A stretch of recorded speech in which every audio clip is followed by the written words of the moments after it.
Good morning.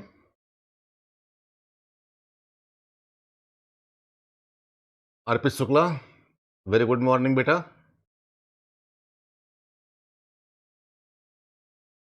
तो start करते हैं हम लोग क्लास आज की। पिछले क्लास में आपको हमने रिफ्लेक्शन पर बेस्ड एक क्वेश्चन करा दिया था। एक बार फिर से मैं उसको रिवाइज करा दे रहा हूं। क्वेश्चन ये था कि अगर कोई एक लाइट की रे किसी एक मिरर के ऊपर आकर के इंसिडेंट हो parallel to the second mirror, ये वाली प्रॉब्लम आप लोगों ने देखी थी, उसी को एक बार फिर से देख लेते हैं। हमारे पास दो मिरर हैं, फर्स्ट एंड सेकंड। किसी एंगल पर जो है ये दोनों मिरर्स जो हैं इंक्लाइंड हैं। अपने से वो एंगल पूछा गया था। ठीक है, क्वेश्चन ये था कि इन दोनों मिरर के बीच का एंगल क्या हो कि अगर कोई एक लाइट रे किसी एक मिरर के ऊपर इंसिडेंट हो parallel to the second mirror and after reflection to the second mirror becomes parallel to the first mirror. ठीक है, दिस इज आवर प्रॉब्लम। तो हम लोगों ने इसको सॉल्व किया था। बहुत ही सिंपल सी प्रॉब्लम है, बेसिक प्रॉब्लम है ये रिफ्लेक्शन पर बेस्ड। रे डायग्राम अगर हम लोग इसकी प्रॉपरली बना लेंगे तो ये प्रॉब्लम हमारी जो है सॉल्व हो जाएगी। इसमें कुछ भी कैलकुलेट करने की जरूरत नहीं है। लॉ ऑफ रिफ्लेक्शन को अप्लाई करते हुए बस केवल आपको रे डायग्राम बनाना था। क्वेश्चन फिर से सुनिए सभी लोग। ये दो मिरर्स हैं हमारे फर्स्ट और सेकंड, जिनके बीच का एंगल कितना है वो अपने को फाइंड करना है। ठीक, कंडीशन प्रॉब्लम की ये है कि a light ray incident on first mirror parallel to the second mirror, ठीक है, and after reflection through second mirror becomes parallel to the first mirror. बहुत ही बेसिक प्रॉब्लम है, आपको हर किताब में जो है क्वेश्चन मिल जाएगा। इसी को अपने को सॉल्व करना था। ठीक, सुशील यादव, वेरी गुड मॉर्निंग बेटा। तो आ जाओ उसी क्वेश्चन को एक बार फिर से ट्राई कर लेते हैं हम लोग। तो चले भाई, अगर ये लाइट रे फर्स्ट मिरर के ऊपर इंसिडेंट हुई parallel to the second mirror तो ये फर्स्ट मिरर से रिफ्लेक्ट होगी। अब रिफ्लेक्ट होगी तो लॉ ऑफ रिफ्लेक्शन को अप्लाई करते हुए हम लोग रिफ्लेक्ट कराएंगे। हम लोग अच्छे तरीके से जानते हैं कि जितने एंगल पर लाइट रे इंसिडेंट होगी सेम उसी एंगल पर लाइट रे रिफ्लेक्ट भी होगी। तो हम लोगों ने इस मिरर के ऊपर इस जगह पर एक नॉर्मल ड्रा कर दिया और नॉर्मल से इंसिडेंट रे के बीच का जो एंगल होता है उसे हम बोलते हैं इंसिडेंट एंगल। मान लिया कि वो एंगल जो है कुछ है, हालांकि वो एंगल हम लोग लिख सकते हैं। अगर हम लोग इन दोनों मिरर के बीच का एंगल थीटा मान लें, जो हमें निकालना था, यही हमारा क्वेश्चन था। थीटा अगर ये एंगल हो तो अगर आप ध्यान से देखो तो ये एंगल थीटा है तो ये वाला एंगल भी क्या हो जाएगा भाई, थीटा। क्यों हो गया थीटा? सबको दिखना चाहिए ये एंगल थीटा क्यों होगा, क्योंकि ये लाइट रे इस वाले के पैरेलल हैं। यानी ये और ये दोनों पैरेलल हैं तो ये दोनों एंगल क्या हो गए भाई, सेम हो गए। और ये नॉर्मल है, पूरा एंगल यहां से यहां तक जो है 90 डिग्री है और ये थीटा है तो ये कितना बनना चाहिए, 90 माइनस थीटा। This is our incident angle. ठीक, okay. Dinkar Sharma, good morning बेटा। अब 90 माइनस थीटा पर ही जो है इसने रिफ्लेक्शन लिया होगा तो रिफ्लेक्ट होकर के सेकंड मिरर के ऊपर ये लाइट रह गई होगी। Same angle law of reflection से 90 माइनस थीटा पर जो है ये रिफ्लेक्ट होकर के सेकंड मिरर के ऊपर गई। अब सेकंड मिरर के ऊपर इंसिडेंट होने वाली लाइट रे ये है तो ये वाली भी रिफ्लेक्ट होगी, वहां पर भी हम लोग रिफ्लेक्शन को अप्लाई करेंगे तो उसके लिए हमें सेकंड मिरर पर नॉर्मल ड्रा करना होगा। तो मान लिया कि सेकंड मिरर पर नॉर्मल ये हो गया। ठीक है, अब कंडीशन प्रॉब्लम की जो बोली गई है उसको देखिए। कंडीशन ये बोली गई है कि सेकंड मिरर से लाइट रे रिफ्लेक्ट होकर के फर्स्ट वाले मिरर के पैरेलल होनी चाहिए। ठीक है, ऐसा अगर हो तो बताइए कि इन दोनों मिरर के बीच का एंगल कितना हो जाएगा। राइट, तो आप सेकंड मिरर से रिफ्लेक्ट करा करके फर्स्ट वाले मिरर के पैरेलल कर दो इसको। This is our condition of problem. अब अगर ये लाइट रे इस वाले मिरर फर्स्ट वाले मिरर के पैरेलल है तो ध्यान से देखोगे तो ये एंगल वही होगा जो मिरर के बीच का एंगल है। ये एंगल और ये एंगल क्या हो गया, same, because this light ray is parallel to the first mirror. और ये नॉर्मल है, ये एंगल थीटा है, तो ये एंगल 90 माइनस थीटा हो गया। और लॉ ऑफ रिफ्लेक्शन से ये एंगल भी कितना होना चाहिए, 90 माइनस थीटा, क्योंकि इंसिडेंट एंगल और रिफ्लेक्टेड एंगल सेम होते हैं। अच्छा भाई, अगर ये 90 माइनस थीटा, तो ये वाला एंगल कितना हो गया, थीटा हो गया। पूरा एंगल नॉर्मल से मिरर के बीच का कितना बनता है, 90 डिग्री। तो ये 90 माइनस थीटा, तो ये थीटा हो गया। ऐसे यहां पर देखो, ये नॉर्मल था, तो नॉर्मल और मिरर के बीच का एंगल 90 डिग्री होगा, और ये अगर 90 माइनस थीटा है, तो ये एंगल कितना हो गया, थीटा हो गया। हम लोगों ने प्रॉब्लम की दी गई कंडीशन के अकॉर्डिंग बस केवल जो है रिफ्लेक्शन के लॉ को अप्लाई करते हुए रे डायग्राम को बनाया। बहुत ही बेसिक सी चीज है, हर कोई जो है इसको बना लेगा। तो आपने ये करके देखा, तो इस फिगर में ये एक इक्विलैटरल ट्रायंगल दिख रहा है, तीनों एंगल सेम है, और तीनों एंगल सेम है, तो इस थीटा की वैल्यू क्या होनी चाहिए, 60 डिग्री होनी चाहिए। ठीक है, यानी कि इन दोनों मिरर के बीच का एंगल 60 डिग्री होना कंपलसरी है। This is also standard result, मैंने पिछली क्लास में इसकी चर्चा की थी, इसे आपको याद रखना है। कई बार इस प्रॉब्लम को जो है पूछा जा चुका है, तो अब की डेट में जो है ये एक स्टैंडर्ड प्रॉब्लम के तरीके से जो है आप ट्रीट कर सकते हो। जब भी जो है दो मिरर के बीच का एंगल 60 डिग्री होगा, और अगर एक लाइट रे जो है किसी एक मिरर के ऊपर इंसिडेंट हो parallel to the second mirror, तो निश्चित तौर पर सेकंड मिरर से जो है रिफ्लेक्ट होने के बाद वो फर्स्ट मिरर के पैरेलल जाती है। राइट, तो चलिए हम लोगों ने इसको देखा। ओके, बात समझ में आ गई होगी सबको।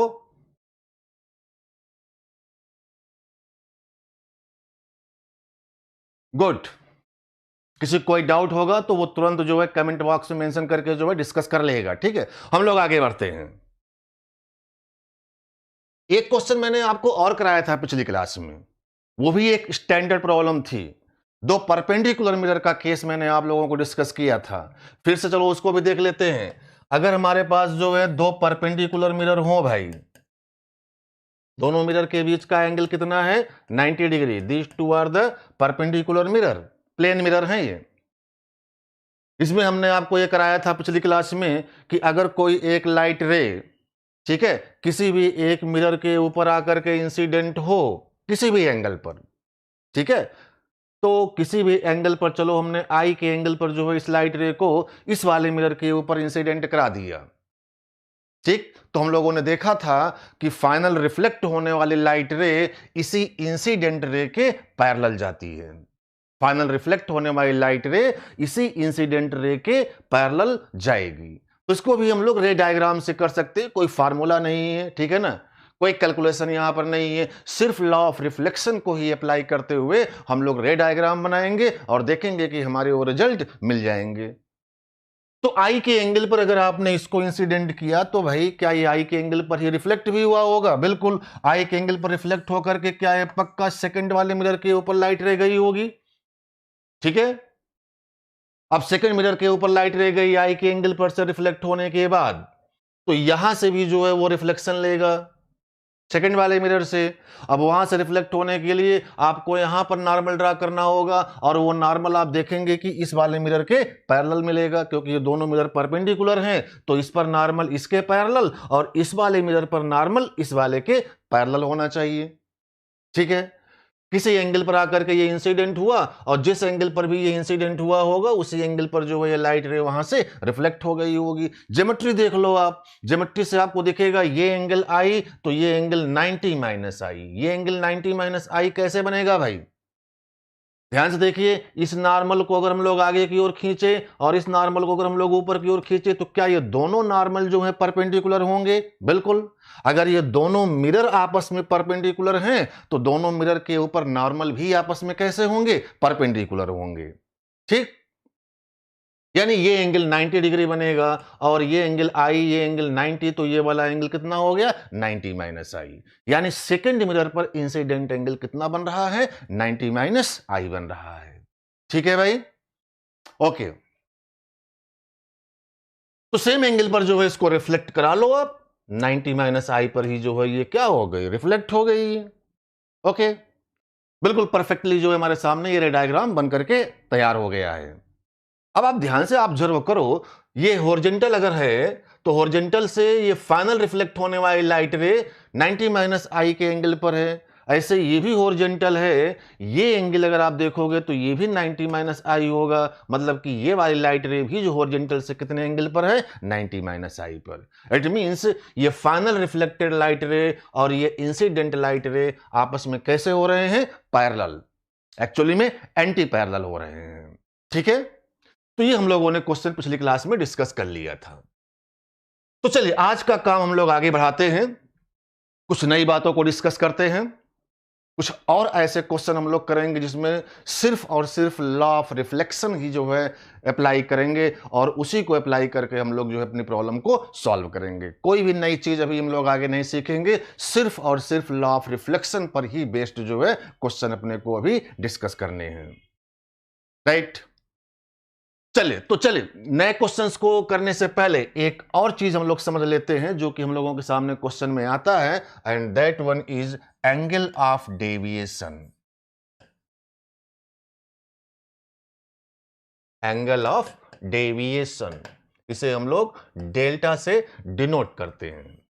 ठीक है, कई लोग जो हैं जानते भी हैं, बट जो है इसमें छोटी छोटी गलतियां करते हैं, उस गलतियों को आपको सुधारना है। एंगल ऑफ डेविएशन क्या है, पहले इसको समझते हैं। मान लीजिए ये हमारा मिरर था, प्लेन मिरर की ही बात कर रहे हैं अभी। हमारे इस प्लेन मिरर के ऊपर कोई एक लाइट रे आकर के इंसिडेंट हो गई, तो लॉ ऑफ रिफ्लेक्शन के करस्पॉन्डिंग ये जो है रिफ्लेक्ट होगी। नॉर्मल हम लोगों ने ड्रॉ कर दिया, थीटा के एंगल पर जो है ये आकर के इंसिडेंट हो गई, this is called incident angle. और थीटा के ही एंगल पर जो है ये लाइट रे रिफ्लेक्ट होकर के चली गई होगी, this is the reflected angle and this is the refracted रे। राइट, सोचिए अगर ये मिरर ना होता भाई, जहां से रिफ्लेक्शन हुआ, अगर ये रिफ्लेक्टिंग सरफेस ना होता, ये मिरर ना होता, तो अपनी ये इंसिडेंट लाइट रे जो है क्या बिल्कुल ऐसे ही निकल गई होती उसी डायरेक्शन में। अगर ये रिफ्लेक्टिंग सरफेस ना होता तो अपनी ये इंसिडेंट लाइट रे जो है सेम डायरेक्शन में जो है ये ऐसे निकल गई होती। बट इस मिरर के होने की वजह से ये हमारी लाइट रे जो इधर जानी चाहिए थी, इधर न जा करके इस डायरेक्शन में वो गई। ठीक है, बस जितना भी एंगल जो है ये वाली लाइट रे जिस डायरेक्शन में जा रही थी, इंसिडेंट वाली लाइट रे जिस डायरेक्शन में भी जा रही थी, जितना एंगल टर्न करके फाइनली दूसरे डायरेक्शन में गई, सेम उसी एंगल को हम लोग बोलते हैं एंगल ऑफ डेविएशन।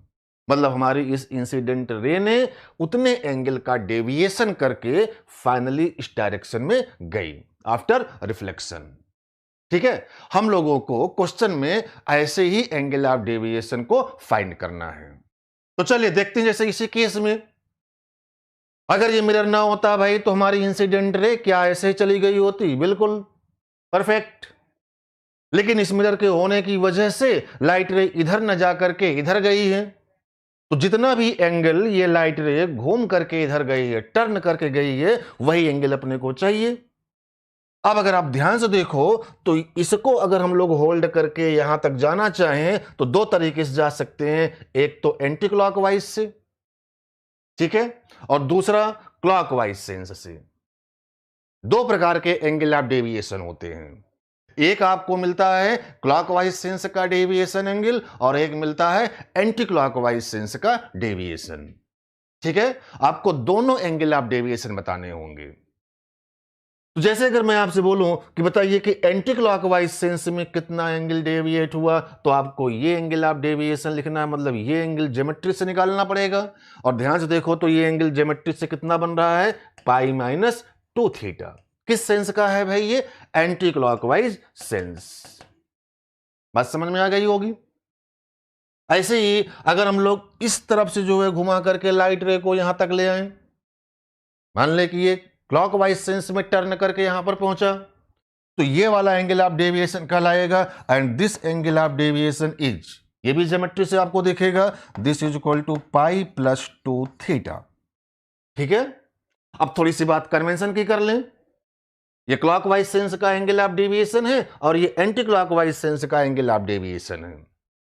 अब कन्वेंशन अगर अप्लाई करना चाहें, अगर हम लोग इसको पॉजिटिव मानेंगे तो फिर इस वाले को क्या मानना पड़ेगा भाई, नेगेटिव। ये आपके ऊपर है कि किसे आप पॉजिटिव मानते हो और किसे नेगेटिव मानते हो। अगर किसी ने इस वाले एंगल ऑफ डेविएशन को, क्लॉकवाइज वाले को अगर पॉजिटिव मान लिया है तो फिर उसके लिए जो है एंटी क्लॉकवाइज वाला नेगेटिव हो जाएगा, एंड सो ऑन। ठीक, तो this is the simple angle of deviation का कैलकुलेशन। एक बात और समझिएगा, अगर हम लोग यहां पर एक मिरर और लगा दें,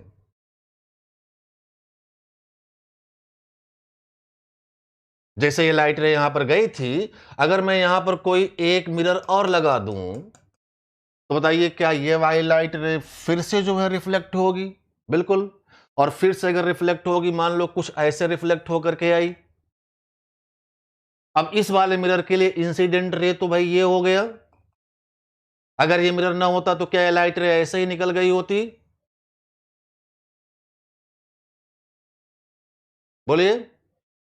अगर ये मिरर ना होता तो ये वाली लाइट रे हमारी ऐसे ही निकल गई होती, बट इस वाले मिरर के होने की वजह से लाइट रे क्या ऐसे आई, मतलब क्या फिर से वो डेविएट हो गई अपने ओरिजिनल पाथ से, जो है वो चेंज होकर के एक दूसरे पाथ पर गई है। मतलब कि आपको एक एंगल ऑफ डेविएशन वहां पर भी मिलेगा। तो एक बात अपने को समझ में आ रही है कि जब जब रिफ्लेक्शन होगा तब तब जो है डेविएशन होगा, यानी तब तब जो है लाइट अपने ओरिजिनल पाथ से जो है चेंज होकर के दूसरे पाथ पर चलेगी, तो श्योर है कि वहां पर आपको एक एंगुलर डेविएशन मिलेगा। ठीक है। ऐसे पूछा जाए कितने नंबर ऑफ एंगुलर डेविएशन किसी लाइट रे में मिल सकते हैं, तो हमारा सिंपल सा आंसर होगा कि लाइट रे में जितनी बार रिफ्लेक्शन होगा उतनी बार एंगुलर डेविएशन होगा। अब अगर पूछ लिया जाए कि बताइए किसी लाइट रे ने जो है मान लो कि बहुत सारे जो है रिफ्लेक्शन किए, एक पर्टिकुलर लाइट रे हमने इंसिडेंट किया और वो पर्टिकुलर लाइट रे कई सारे रिफ्लेक्शन करने के बाद फाइनल किसी डायरेक्शन में गई, तो वहां पर कई सारे जो है एंगुलर डेविएशन हमें मिले हुए होंगे। Number of reflection is equal to number of angular deviation. तो नेट एंगुलर डेविएशन कितना मिला, अगर वो आपसे पूछा जाए तो दो तरीके से हम लोग इसको फाइंड कर सकते हैं। पहला तरीका तो होगा भाई कि आप जितने इंडिविजुअल एंगुलर डेविएशन मिले, क्लॉकवाइज में भी मिल सकते हैं और एंटी क्लॉकवाइज, दोनों एंगुलर डेविएशन मिलेंगे आपको। ठीक है। जितने भी एंगुलर डेविएशन इंडिविजुअली आपको मिले उन सब का हम लोग अलजेब्रिक सम कर लें। अलजेब्रिक सम का मतलब होता है कि सभी सेम सेंस वालों को ऐड करें। ठीक है।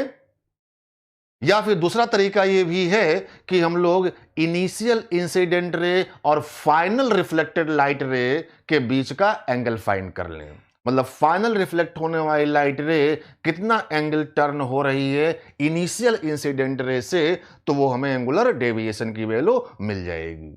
ठीक है। यानी यहां पर मैं रिजल्ट को लिख दे रहा हूं।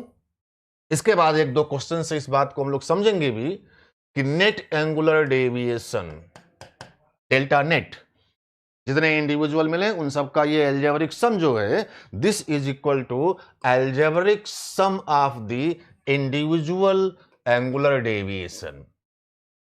Delta net is equal to algebraic sum करिएगा। अलजेब्रिक सम का मतलब यहां पर सिंपल सा ये है कि सेम सेंस वाले, या तो सभी क्लॉकवाइज में हो या फिर सभी एंटी क्लॉकवाइज में हो। ऐसा कभी मत करिएगा कि कुछ एंगुलर डेविएशन क्लॉकवाइज के लिए और कुछ एंटी क्लॉकवाइज के लिए और उनको ऐड कर लिया, तो आंसर गलत आएगा।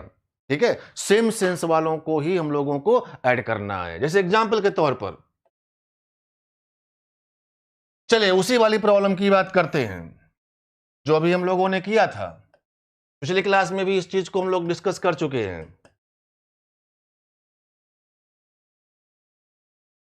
दो मिरर हैं, एक दूसरे से किसी एंगल पर इंक्लाइंड थे। हमने एक लाइट रे जो है फर्स्ट मिरर के ऊपर इंसिडेंट किया parallel to the second mirror. Reflect होने के बाद ये सेकंड मिरर के ऊपर लाइट रे गई। ठीक है। और फिर यहां से रिफ्लेक्ट होकर के जो है वो फर्स्ट मिरर के जो है पैरेलल हो गई। This is the final reflected light रे। ठीक। तो हम लोगों ने देखा था कि ऐसा होने के लिए दोनों मिरर के बीच का एंगल कितना आया था भाई, 60 डिग्री आया था। दोनों मिरर के बीच का एंगल कितना आया था, 60 डिग्री आया था। तो चले इसी को देखते हैं। यहां पर कितनी बार लाइट रे रिफ्लेक्ट हो गई है? 2 बार लाइट रे रिफ्लेक्ट हुई है। एक बार पहले वाले मिरर से और दूसरी बार दूसरे वाले मिरर से लाइट रे रिफ्लेक्ट हुई है। इंसिडेंट लाइट रे हमारी ये है, this is the incident ray, और फाइनल रिफ्लेक्टेड लाइट रे ये है, फाइनल रिफ्लेक्टेड लाइट रे ये है। ठीक, तो यहां पर 2 बार लाइट रे रिफ्लेक्ट हुई है, तो क्या पक्का 2 बार जो है डेविएशन हुआ होगा? बिल्कुल। पहली बार डेविएशन पहले वाले मिरर से, तो चलिए पहला डेविएशन एंगल अगर हम लोग निकालें तो यहां पर नॉर्मल हम लोगों ने ड्रा किया था, ये एंगल 60 डिग्री था, ये एंगल भी 60 डिग्री था। ठीक है, ये एंगल 30 डिग्री हो गया था, ये एंगल 30 डिग्री हो गया था, ज्योमेट्री आपको दिख रही है। ये वाला एंगल भी जो है 60 डिग्री हुआ था, ये वाला एंगल भी 60 डिग्री हुआ था। ये प्रीवियस वाले क्वेश्चन को ही हम लोग लेकर के काम आगे बढ़ा रहे हैं। ठीक है भाई, ये एंगल जो है 60 डिग्री था, नॉर्मल ये ड्रा किया था, ये 30 डिग्री हुआ था और ये 30 डिग्री हुआ था। Is it clear? इतनी बात प्रीवियस क्वेश्चन की थी। ओके, आई थिंक सभी लोग जो है बात को समझ पा रहे होंगे।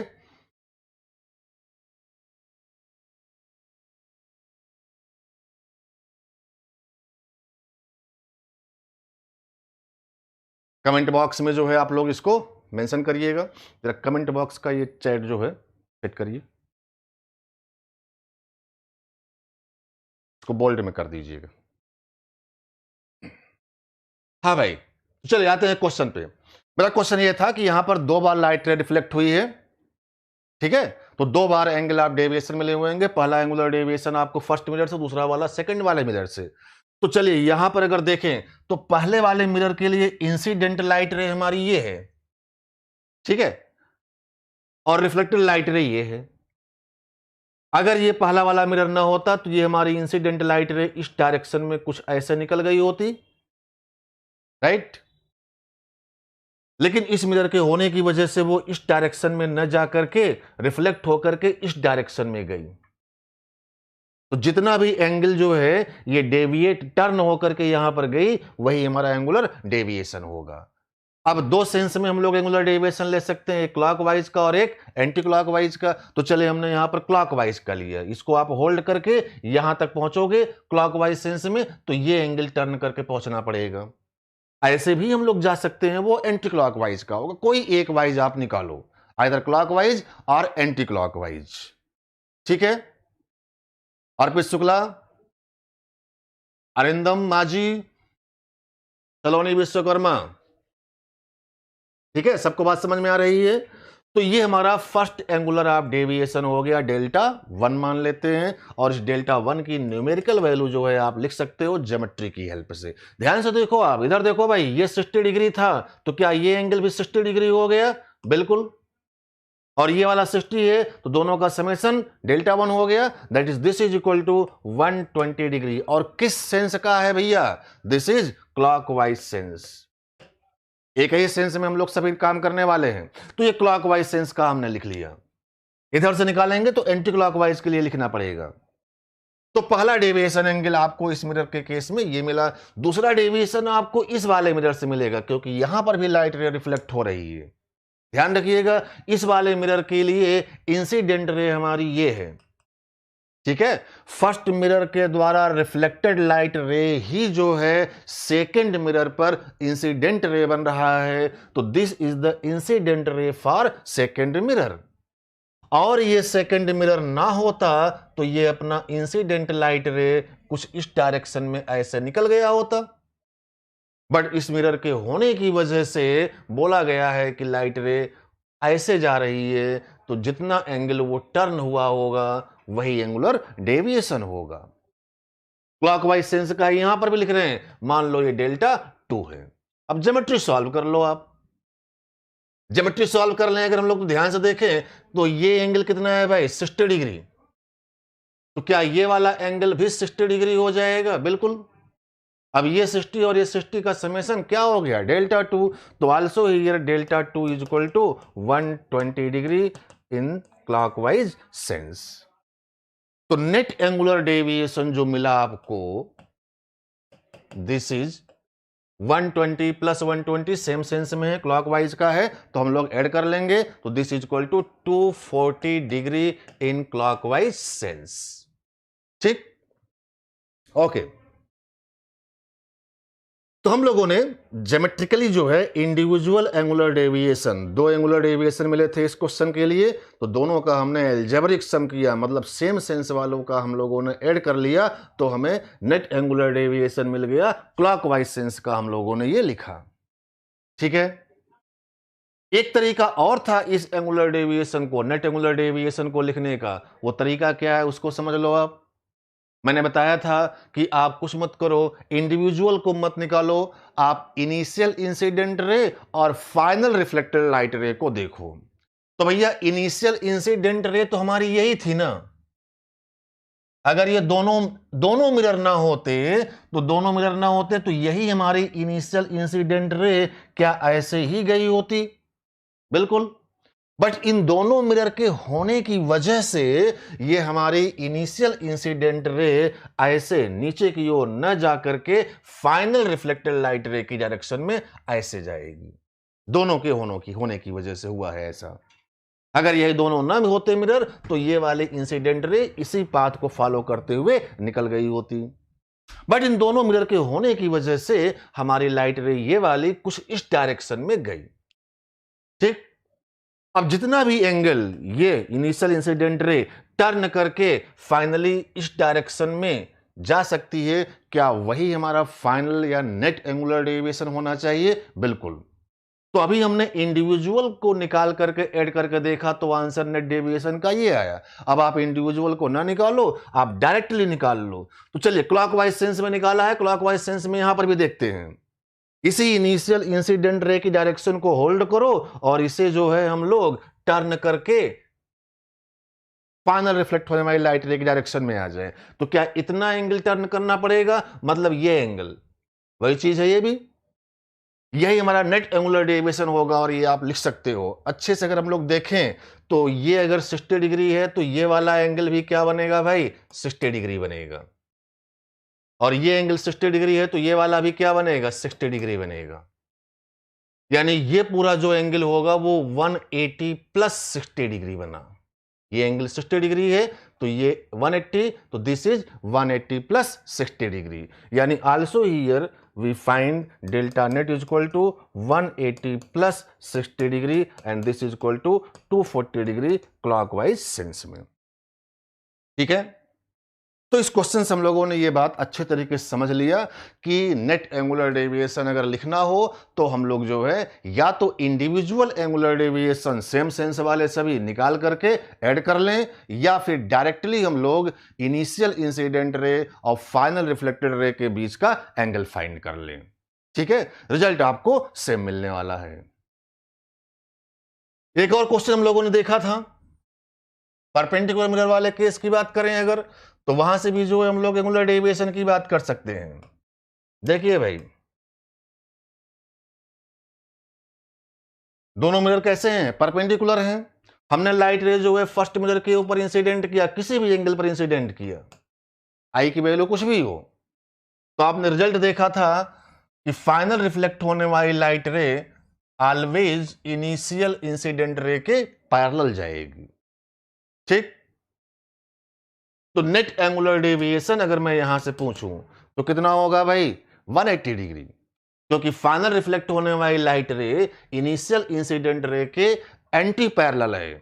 जैसे आ रही थी बिल्कुल उसी के अपोजिट डायरेक्शन में जो है वो फाइनल रिफ्लेक्ट होकर के गई है।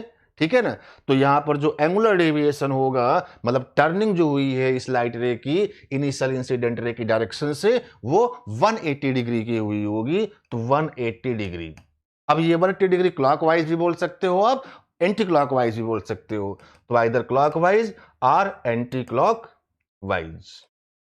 ठीक है, तो 90 डिग्री के केस में, यानी अगर दो मिरर परपेंडिकुलर हो तो वो हमेशा जो है लाइट रे को 180 डिग्री का एंगुलर डेविएशन प्रोड्यूस करेगा। क्लियर हो गई होगी ये बात। और देखते हैं इसी पर बेस्ड कुछ एग्जांपल्स हम लोग। ओके, चलो भाई मान लेते हैं कि ये दो मिरर है हमारे पास। अभी याद रखिएगा, सिर्फ और सिर्फ जो है हम लोग केवल रिफ्लेक्शन पर बेस्ड जो है क्वेश्चन को डिस्कस कर रहे हैं। ठीक, मान लेते हैं कि हमारे इन दोनों मिरर के बीच का एंगल थीटा है, दोनों मिरर के बीच का एंगल थीटा है, और पहले वाले मिरर के ऊपर जो है हम लोगों ने एक लाइट रे इंसिडेंट कर दिया थीटा के इंसिडेंट एंगल पर, यानी जितना एंगल बिटवीन मिरर है उसी एंगल पर जो है हम लोगों ने पहले वाले मिरर के ऊपर ये लाइट रे इंसिडेंट की है। ये आपको क्वेश्चन में दिया गया है, सिर्फ इतना बना करके उसने दे दिया और बोला कि आप रे डायग्राम कंप्लीट करो। ठीक है, इस रे डायग्राम को कंप्लीट करो और फाइंड करो टोटल एंगल ऑफ डेविएशन। तो रे डायग्राम को कंप्लीट करेंगे और टोटल एंगल ऑफ डेविएशन हम लोग निकालेंगे, लॉ ऑफ रिफ्लेक्शन को अप्लाई करेंगे। बस रे डायग्राम अगर हम लोग बना लें तो हमारी ये प्रॉब्लम सॉल्व हो जाएगी। चलो भाई फटाफट करके देखते हैं। थीटा के एंगल पर इंसिडेंट हुआ है तो श्योर है कि थीटा के एंगल पर रिफ्लेक्ट भी होगा, तो थीटा के एंगल पर यह रिफ्लेक्ट हो गया लॉ ऑफ रिफ्लेक्शन से, समझ रहे होंगे। अगर ये एंगल थीटा है तो ज्योमेट्री से ये एंगल कितना हो गया है भाई, 90 माइनस थीटा। ठीक है, अच्छा भाई एक बात और ये बताओ कि ये जो लाइट रे रिफ्लेक्ट हुई है क्या ये श्योर है कि इस वाले मिरर के ऊपर जाकर के इंसिडेंट होगी? बिल्कुल।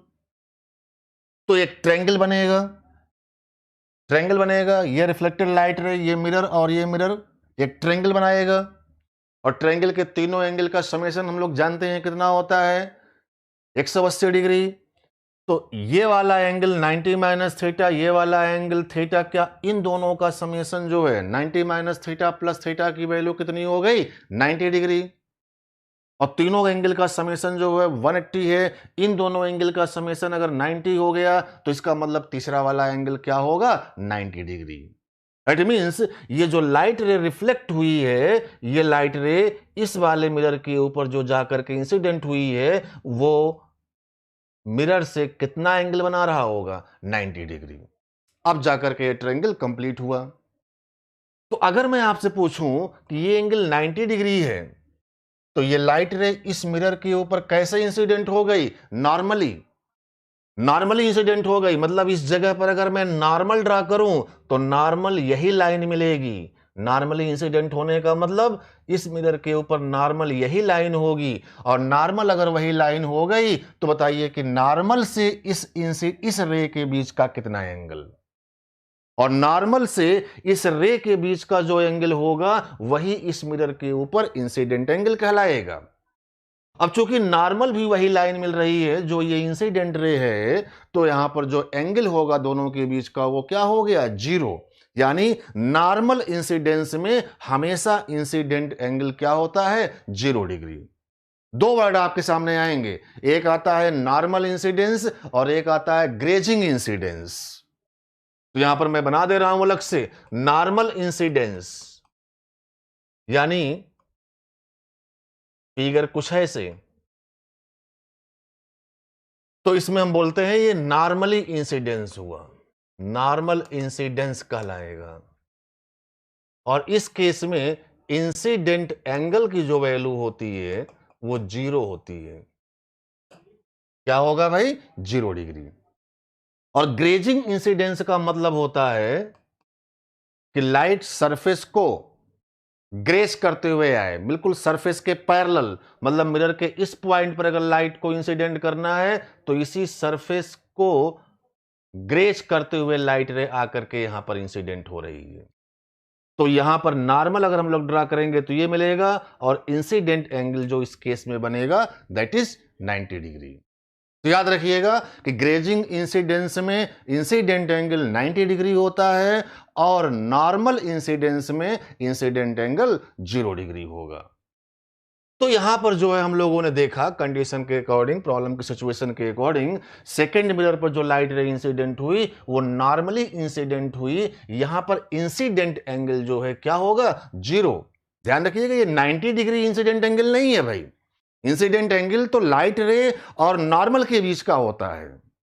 अब चूंकि ये लाइट रे और नॉर्मल एक ही लाइन बन रहे हैं इसलिए इंसिडेंट एंगल क्या हो गया, 0 डिग्री। दोनों के बीच का एंगल 0 हो गया। This is not the incident angle. ठीक है, इंसिडेंट एंगल यहां पर जो होगा वो मैं लिख दे रहा हूं, incident angle is equal to 0 degree. तो लॉ ऑफ रिफ्लेक्शन से भाई 0 डिग्री के एंगल पर इंसिडेंट हुआ, मतलब नॉर्मल इंसिडेंट हुआ, तो 0 डिग्री के एंगल पर वो रिफ्लेक्ट भी होगा, मतलब नॉर्मली रिफ्लेक्ट भी होगा।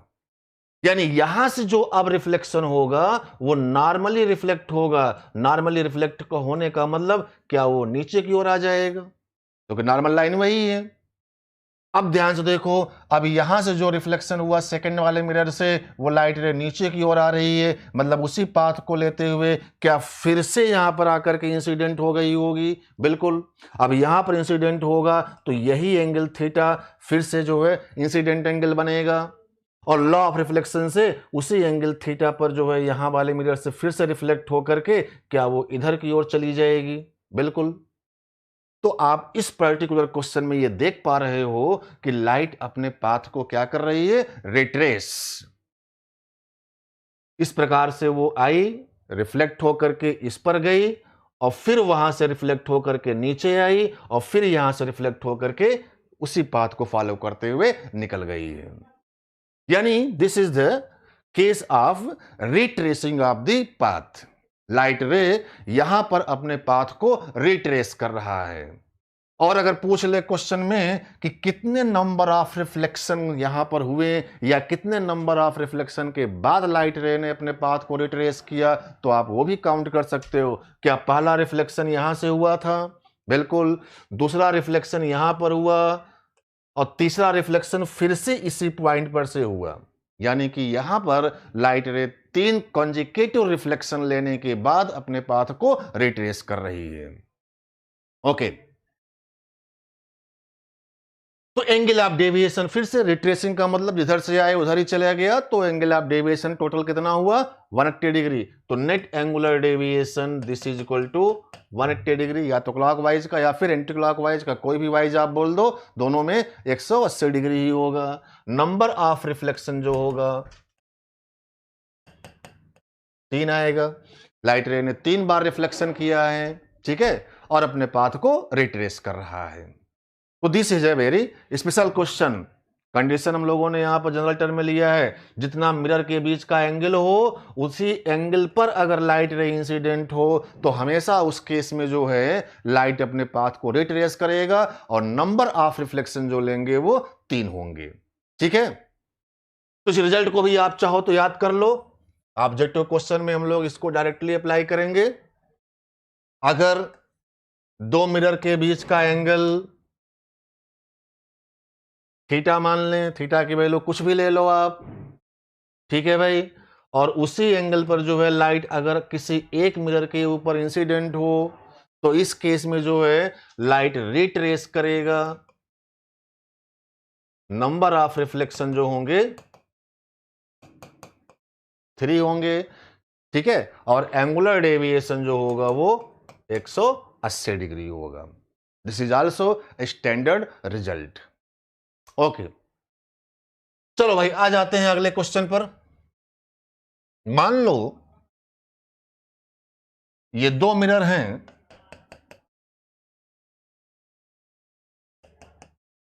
जिनके बीच का एंगल हम लोगों ने क्या लिया है? थीटा। हम लोगों ने इन दोनों मिरर के बीच का एंगल क्या ले लिया? चलो उसकी एक न्यूमेरिकल वैल्यू ले लेते हैं।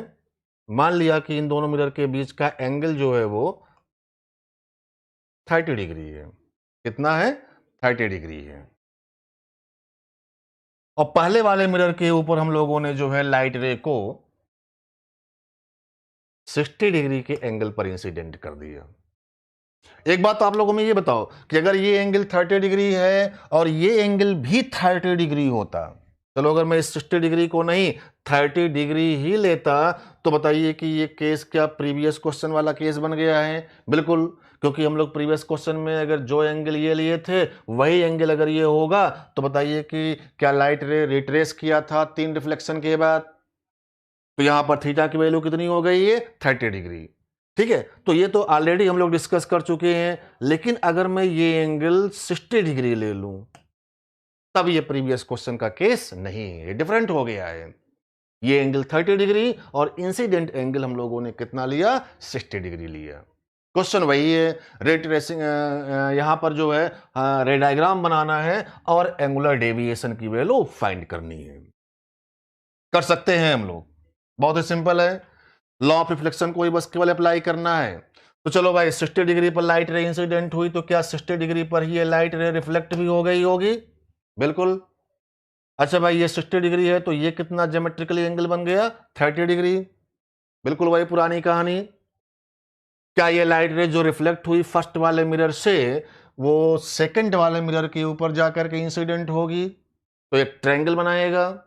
उस ट्रायंगल के तीनों इंटरनल एंगल का समेशन क्या आना चाहिए, 180 डिग्री। तो चलो भाई दो एंगल तो आपको दिख रहे हैं, ये एंगल 30 डिग्री और ये एंगल 30 डिग्री। क्या उस ट्रायंगल के इन दोनों एंगल का समेशन 60 डिग्री हो गया? तो तीसरा वाला जो एंगल होगा निश्चित तौर पर कौन सा होना चाहिए भाई, 120 डिग्री। इन दोनों का समेशन 60 डिग्री, तो तीसरा वाला जो है 120 डिग्री के एंगल पर जाकर के इंसिडेंट हुआ होगा। मतलब कि ये जो लाइट रे हमारी रिफ्लेक्ट हुई है वो 120 डिग्री के एंगल पर जाकर के जो है सेकंड वाले मिरर के ऊपर इंसिडेंट होगा। मतलब कि ये पूरा एंगल 120 डिग्री का होना चाहिए, तब जाकर के ये ट्रायंगल फुलफिल हो पाया होगा। ठीक है, ये एंगल आपको पता होने बहुत जरूरी है। अच्छा भाई ये बताओ, अगर ये 120 डिग्री पर यहां इंसिडेंट हुआ, और ध्यान रखिएगा this is not the incident angle. Incident angle हमेशा नॉर्मल और रे के बीच का एंगल होगा। ठीक है, तो हमें इंसिडेंट एंगल के लिए यहां पर क्या पता करना होगा, नॉर्मल। अब बताओ ये 120 डिग्री है तो क्या ये लाइन नॉर्मल लाइन कहलाएगी? नहीं, क्योंकि नॉर्मल लाइन होने के लिए मिरर से नॉर्मल लाइन के बीच का एंगल 90 डिग्री होना चाहिए। ठीक है, अगर यही लाइन आप नॉर्मल बोलोगे तो मिरर से वो एंगल कितना बना रहा है, 120, तो ये नॉर्मल लाइन तो नहीं हुआ। अब अगर मैं आपसे बोलूं क्या नॉर्मल लाइन ये होगा, तो ये भी नॉर्मल लाइन नहीं होगा, क्योंकि मिरर से इसके बीच का एंगल 120 से ज्यादा हो जाएगा। हाँ, अगर मैं इधर से अगर एक लाइन ऐसे ड्रा करूं तो क्या ये नॉर्मल लाइन हो सकता है? बिल्कुल। तो नॉर्मल पता होना बहुत ही इंपॉर्टेंट है। तो यहां पर हमने पता कर लिया कि नॉर्मल लाइन हमारी ये हो गई। ठीक, अब ये नॉर्मल अगर हो गया तो बताइए कि मिरर और नॉर्मल के बीच का एंगल कितना होता है, 90 डिग्री। मतलब ये एंगल 90 डिग्री हो गया। ठीक, और इसी नॉर्मल और इस रे के बीच का जो एंगल होगा वो इंसिडेंट एंगल कहलाएगा। पूरा एंगल यहां तक 120 डिग्री था, तो ये जो एंगल होगा वो हमारा 30 डिग्री हो जाएगा। 120 में से ये 90 डिग्री आप निकालोगे तो इस लाइट रे और मिरर के ऊपर नॉर्मल जो ड्रा किया है उसके बीच का angle that is incident angle. तो सेकंड मिरर पर लाइट रे 30 डिग्री के एंगल पर जाकर के इंसिडेंट हो गई है। अच्छा भाई चलो बहुत बढ़िया, अब अपने को समझ में आ रही है बातें। तो ये एंगल 30 डिग्री, नॉर्मल लाइन ये है, तो बताइए क्या इसे 30 डिग्री के एंगल पर ही ये लाइट रे दोबारा यहां से रिफ्लेक्ट होगी? बिल्कुल। तो चलो भाई 30 डिग्री पर रिफ्लेक्ट करा दो, नॉर्मल से ये एंगल भी क्या हो गया, 30 डिग्री। सेकंड वाले मिरर से लाइट रे ये जो जाकर इंसिडेंट हुई थी वो नीचे की तरफ कुछ ऐसे आकर के रिफ्लेक्ट हो गई है। फिर से वही बात, क्या ये लाइट रे जो रिफ्लेक्ट हुई है सेकंड मिरर से वो आकर के फर्स्ट मिरर पर पहुंचेगी, तो क्या एक ट्रायंगल बनेगा? बिल्कुल। अब ये ट्रायंगल जो बनेगा उस ट्रायंगल के तीनों एंगल का समेशन 180 आपको चेक करना होगा।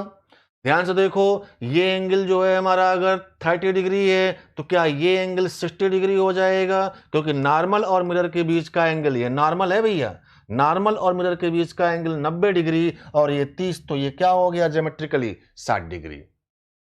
ठीक है, ओके। चलो नहीं विश्वकर्मा, सुदेश, तो ये 60 डिग्री हो गया भाई। अब चेक करो, ये लाइट रे जो हमारी आएगी हमारे इस मिरर पर मिलेगी तो ट्रायंगल बनेगा। उस ट्रायंगल के तीनों एंगल का समेशन जो होगा वो 180 डिग्री होगा। क्या इन दोनों एंगल का समेशन 90 हो रहा है? 60 और 30 का समेशन 90, मतलब दो एंगल का समेशन 90 हो गया, तो श्योर है कि तीसरा वाला एंगल क्या रहा होगा? 90 डिग्री। इसका मतलब ये लाइट रे जो पहले वाले मिरर के ऊपर आकर के इंसिडेंट हो रही होगी, वो मिरर से कितने एंगल पर इंसिडेंट हो रही होगी? 90 डिग्री पर। क्या ये 90 डिग्री इंसिडेंट एंगल कहलाएगा? बिल्कुल नहीं। इंसिडेंट एंगल तो भैया नॉर्मल के साथ में रे के बीच का एंगल होता है। ये तो 90 डिग्री इस रे और मिरर के बीच का है। ट्रायंगल फुलफिल हो गया। अगर मैं इस जगह पर नॉर्मल ड्रा करूं तो क्या यही लाइन नॉर्मल हो जाएगा? बिल्कुल। और इसी नॉर्मल लाइन से इसी लाइट रे के बीच का जो एंगल होगा वो इंसिडेंट होगा, और वो 0 डिग्री। अभी आपको हमने सिखाया था नॉर्मल इंसिडेंस में इंसिडेंट एंगल ऑलवेज क्या होता है? 0 डिग्री। कंफ्यूज मत होइएगा, नॉर्मल इंसिडेंस का मतलब 0 इंसिडेंट एंगल।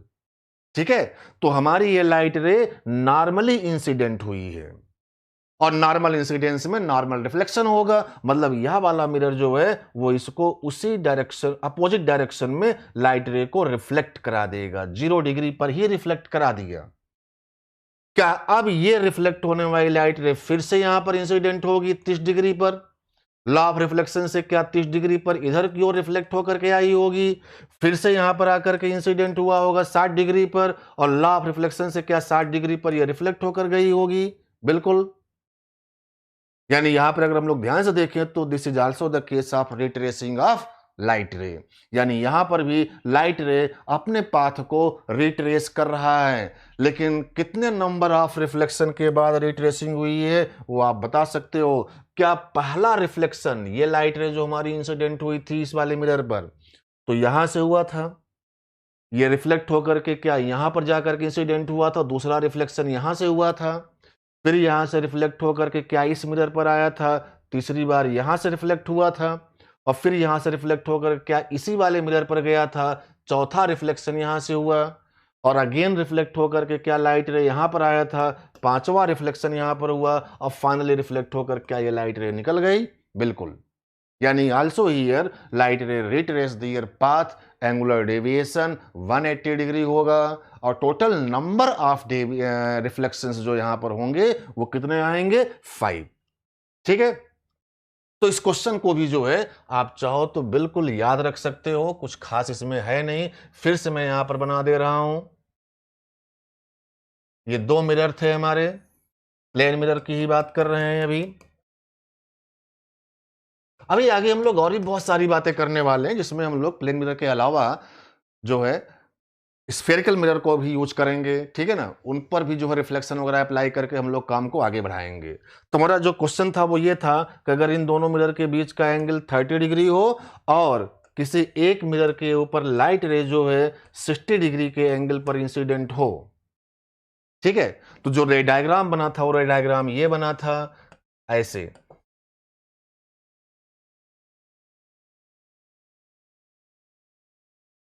मतलब लाइट रे ऐसे आएगी, पहला रिफ्लेक्शन यहां से रिफ्लेक्ट होकर के यहां जाएगी, दूसरा रिफ्लेक्शन वहां से रिफ्लेक्ट होकर के यहां पर आएगी, तीसरा रिफ्लेक्शन यहां से फिर यहां पर जाएगी रिफ्लेक्ट होकर के, चौथा रिफ्लेक्शन यहां पर, फिर यहां पर आएगी, पांचवा रिफ्लेक्शन यहां से लेकर के फाइनली ऐसे निकलेगी।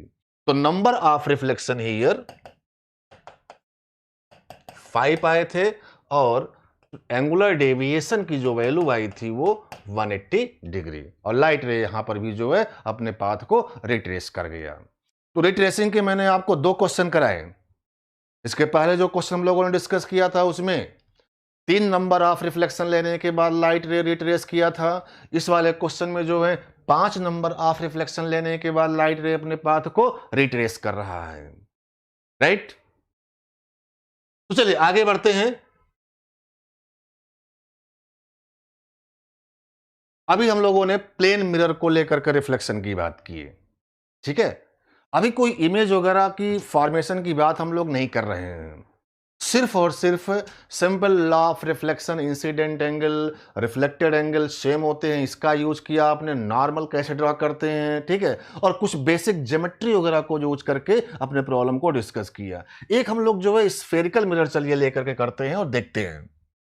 मान लो चलो भाई, ये एक्स वाई का एक कोऑर्डिनेट एक्सिस सिस्टम लेते हैं। बढ़िया क्वेश्चन है, ध्यान से आप देखिएगा। This is the origin. ठीक, हमने जो है एक स्फेरिकल मिरर लिया है जिसका सेंटर जो है ओरिजिन पर रखा है। This is spherical mirror.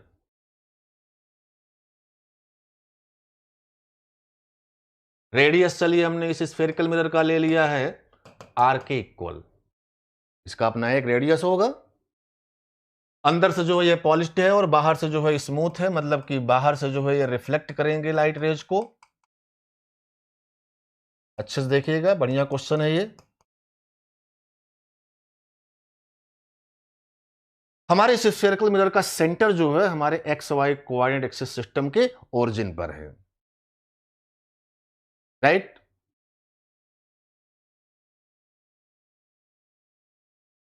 Question में ये बोला गया है कि अगर कोई एक light ray parallel to the X axis mirror के ऊपर आकर के इंसिडेंट हो जाए, ध्यान रखिएगा, this is the parallel to X axis. ये क्वेश्चन में बोला गया है कि a light ray incident on this mirror parallel to x axis as shown in the figure। Figure में इतना आपको बना करके दिखाया गया है। मिरर के किसी पर्टिकुलर पॉइंट पर जो है ये लाइट रे, मान लो वो पॉइंट P है, ठीक है, जाकर के ये लाइट रे इंसिडेंट हो रही है और आफ्टर रिफ्लेक्शन, मैं लिख दे रहा हूं क्वेश्चन, आफ्टर रिफ्लेक्शन लाइट रे became parallel to y-axis. This is our problem. A spherical mirror whose center is at the origin of xy coordinate axis system, radius is r, and a light ray parallel to x-axis incident on this mirror at a point P such that after reflection it will become parallel to the y-axis। मतलब कि यहां से reflect होने के बाद ये light रे Y axis के पैरेलल हो जाए। This is the condition of problem. Then find out the coordinates of the point P। मतलब कि वो लाइट रे मिरर के किस पॉइंट पर जाकर के इंसिडेंट हुई होगी, ये आपको बताना है। मतलब x और y की वैल्यू फाइंड करनी है, coordinates of x and y आपको निकालना है। तो बहुत ही सिंपल है, कुछ भी इसमें खास नहीं है। सिंपल लॉ ऑफ रिफ्लेक्शन को अप्लाई करिए, प्रॉब्लम सॉल्व हो जाएगी।